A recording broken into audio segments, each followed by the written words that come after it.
Hi, நம்ம இப்போது quick and ஹெல்த்தியாக ஒரு ஈவினிங் ஸ்நாக் ரெசிபி ஸ்வீட் அவல் இது எப்படி செய்யலான்னு பார்க்கலாம். இதுக்கு நான் வந்து ஒரு கப் சிகப்பு அவலை ஒரு 15 மினிட்ஸ் நான் இந்த மாதிரி தண்ணியில் நல்லா வாஷ் பண்ணிவிட்டு கொஞ்சம் ஊற வச்சு வச்சுருந்தேன். இப்போ இது தண்ணி நல்லா ஸ்ட்ரெயின் பண்ணி எடுத்திருக்கேன். இப்போ ஒரு பேனில் ஒரு 2 டீஸ்பூன் நெய் சேர்த்துருக்கேன். அது கூட கொஞ்சம் முந்திரி பருப்பு, ஒரு 1/4 கப் துருவின தேங்காய் சேர்த்துக்கிறேன். இதை லைட்டாக ஒரு மிக்ஸ் பண்ணிக்கலாம்.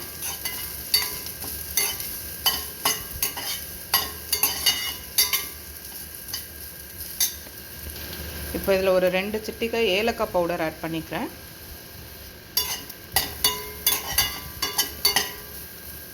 இப்போ இதை நம்ம ஒரு 30 செகண்ட்ஸ் லைட்டாக ரோஸ்ட் பண்ணிவிட்டு நம்ம ஊற வச்சுருக்கிற அந்த அவலை சேர்த்துடலாம்.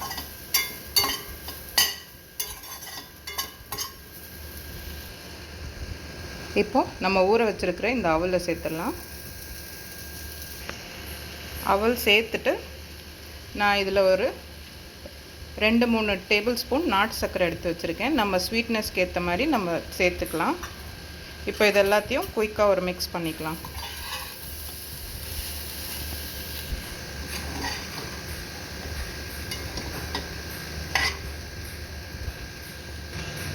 இப்போ நான் ஸ்டவ் ஆஃப் பண்ணிவிட்டு ஒரு 5 நிமிஷம் இதை இப்படியே க்ளோஸ் பண்ணி வச்சுட்டு அதுக்கப்புறம் நம்ம சர்வ் பண்ணலாம். இப்போ ரொம்ப குயிக் அண்ட் ஹெல்த்தியாக ஒரு ஈவினிங் ஸ்நாக் ரெசிபி ஸ்வீட் அவல் ட்ரை பண்ணுங்கள்.